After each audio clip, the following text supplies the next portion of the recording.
Erica follows suit. 5-thou advantage going to Erica Enders. Oh, Jeremy Ray on his lid. Jeremy Ray hard into the right side wall, and Jeremy Ray is back on four wheels and across the track into the left side wall. Oh my goodness, Jeremy Ray parachutes out. Voilà, très souvent, alors, énorme sortie, et en plus il tape pas dans les tech pro, visiblement il tape dans le mur directement. Et c'est la voiture de chez Patrick Dempsey, la malheureuse. Tout à l'heure, vous vous souvenez certainement de ce pilote japonais qui était parti 3 fois. Un replay. Voilà, on revoit. Ah non, c'est pas Bruni. Bruni, il était juste devant. C'est une Porsche de la catégorie GT-AM. Qui laissait passer et qui n'a pas vu la deuxième voiture.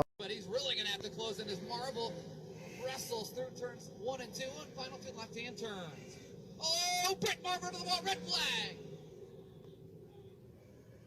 Oh, Brett Marver to the wall, red flag!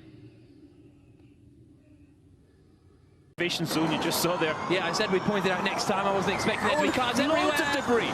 There's chaos, absolute chaos. Alexander Sims involved. It looked as though there was Jaguar debris in there. Oh, and there is. And that is Nelson Piquet. And here's a look at it again. Keep your eyes to the right-hand side. Piquet went to the inside. Verne came across to cover it. That's a big hit, a side slap as well. That really can damage the bones and the pelvis. And how did Sims get involved? Did he just get wiped out by Verne? Yeah, because he was in front of them, I think. Number 2, he cannot. He stays third with 30 seconds to go. Oh, no. It's done. Yeah, that'll do it. And Adrian Flack's car has had a big one through turn 8. And front and rear, heavily damaged. A little bit of a flame in that rear exhaust. And here it is, turn 8. It's great for so many reasons and perilous for these. Didn't actually hit the outside wall, so had a big slide. Lost the rear and then drilled that inside fence. That is one of the most telling shots ever. You couldn't actually see the impact. All you could see were the parts getting thrown around. Wham! And just hit the fence there where there's the gap for the marshals to jump out, and then smashed its way down, damaged both front and rear corners. Sector for Armstrong, and it was his personal best of the race so far. Now the challenge is being unleashed. Yellow flag in sector 3.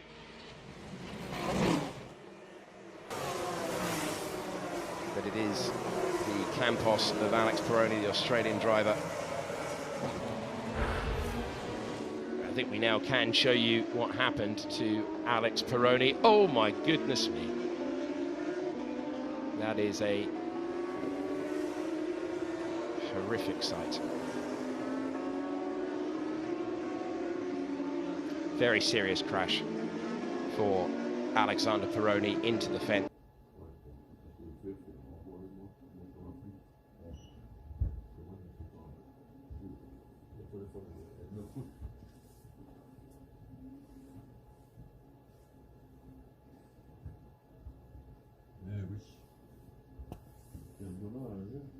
If Shieldy can, he'll get across the front of him, which he's just done. Fair play, Shieldy. He's driving ever so well this year. This is good. Nice bit of racing now. To the outside line goes Finn Green. So he's going to go for it. We've got Heathcote having a look as well at Morocco. Shield there now on the outside. Oh, Finn Green got the power down a little bit early coming out of there. That's very worrying. That's not the view that we wanted to see. It causes all sorts of problems. Heathcote's out. He catches Harry King as well. And that's going to be a red flag. Not what we wanted to see at all here at Donington Park. The officials straight away deploying the... out of the way, and it's this car coming now. I think it's Lucky Kera, but unsighted. It's one of the worst things that can ever happen to you as a driver. Sat there, look, there's the rotation. He stops, he's on the brakes hard, which you would do, but he's given Nathan Heathcote a clip who goes into the rector cell. But look, as you come through that chicane, it's a brow, but you've got a car in front of you, hits the brakes like as hard as he can to slow down, but then gets hit again by Colin White. And I've got to... 41 vehicles were at the start, but only one image sticks out from the finish. It was an almighty crash, but thankfully no one was injured. Dominic Lohr, current leader, and Sergei Kuprianov, winner of Stage 5, collided spectacularly right before the finish line. It was terrifying to watch, but very quickly all four of them climbed out of their Optimus buggies, apparently unscathed. Lap, open to win light. Andy Whiteley is the #1 qualifier. Andy Boll trying to take a shot. They lead together. Andy Boll all over the racetrack. Andy Boll, hard contact, left side wall. Andy Boll on his lid, back on 4 wheels, and Andy Boll is on a wild ride. Goodness, the car comes to a stop on the left side of the racetrack on the top end. Andy Whiteley onward, but Andy Boll is on the track. Sparks coming out, and the NHRA Safety Safari is rolling. Oh my goodness, let me tell you, that was just huge contact with the left side wall. You see over on the right side of the screen, Andy Boll out of the car, walking away.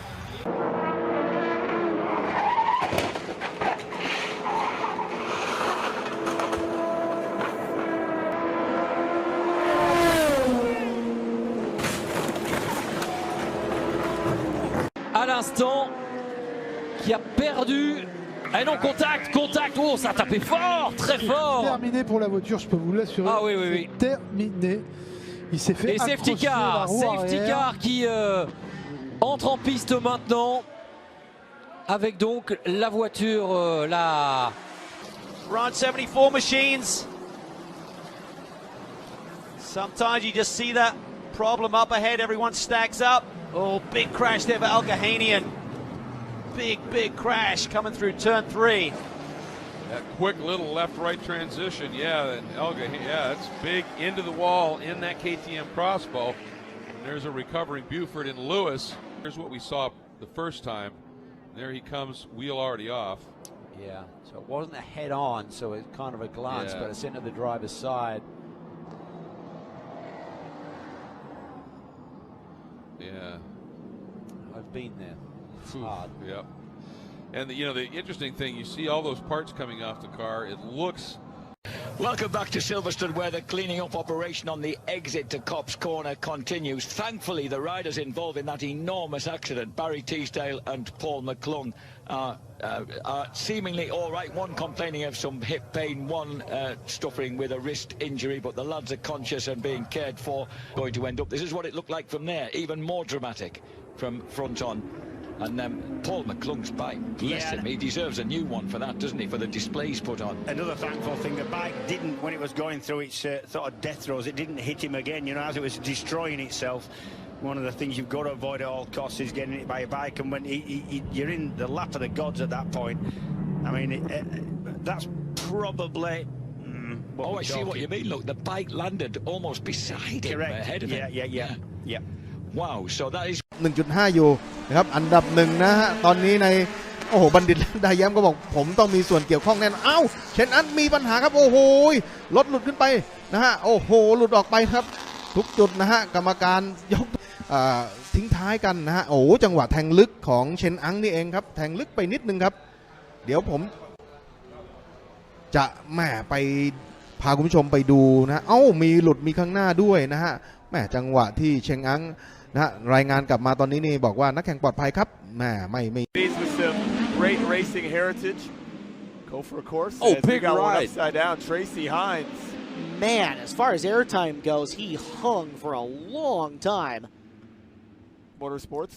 Let's check in with them down there with Brian. Yeah, he was pretty upset and said he didn't have anything to say, but that there was some damage to that right side, and I think they'll be giving up the go. So let's take a look at the big incident. So this is Jury. This is Kylie Jury. Okay, so he must be the last car there. Jesus. Something leaked. Whoa. That was quite aggressive. That looks mechanical for it to. He's come from the inside, across the grass, across the track. Now have a look from the front on. Something goes here. Yeah. Absolute passenger. Lucky not to pick anyone up. And then he drives away. Go figure, after all of that. So we can't actually see Doors what open. lets go there. The circuit. That's a shame because actually Vips had done a good job up until that point. It wasn't actually his fault. different teams, same junior driver program, but when Vip sees that back, he will be thoroughly unimpressed, and we have a car into the barrier to bring out the safety car.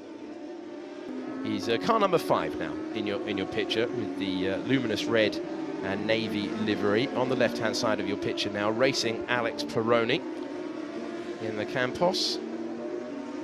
And so they're going to be going side by side, and any contact at all here, I think he's and going to you turn are straight. Oh, he's got. He's gone that way. Wow. That's unusual. That is. You expect it to be to go right. Yeah. Then he goes. Yeah, you expect it to be a front wing off the car, but into the barriers and underneath the barrier. The lap traffic has just worked perfectly for Keegan. Here comes Larson with a last-minute charge. Through the prison bend he goes. The big contact. Oh, dear me. Wow. Heartbreak Hotel. It was a move that was possibly debatable. Jamie Larson and Luke Keegan as they came off the prison bend. Dave O. Johnson behind. Oh no, and it's happened again. That's another red flag. This is where the touring cars and the Formula 3 cars have all of their mishaps. And I can promise you that we will not be restarting this race this evening. All Australian made Irving Vincent 1300. And here they come, Pridmore bike number 43. As he, the back snaps away from him. He's over the bars. Oh, Bo beaten on the Irving Vincent, takes it way over the top as well. What a massive incident, Phil. Yeah, this was only on the end of lap 2, Braxy, so it'll be interesting to see what the officials do. But that was a massive crash. You can see Pridmore just lost the back end of his machine. I think we'll see a red flag stoppage now as the riders make their way down the straight. The red flag, they'll be able to fix that up. But there is a replay. The Suzuki replay showing Ralph Hudson's Yamaha going down. Pridmore just lost the back end, and unfortunately Bo Beaton, completely unsighted, had nowhere to go when he was confronted by Pridmore's number 43 machine. And that's 1 down for Team USA and 1 down for Team Australia.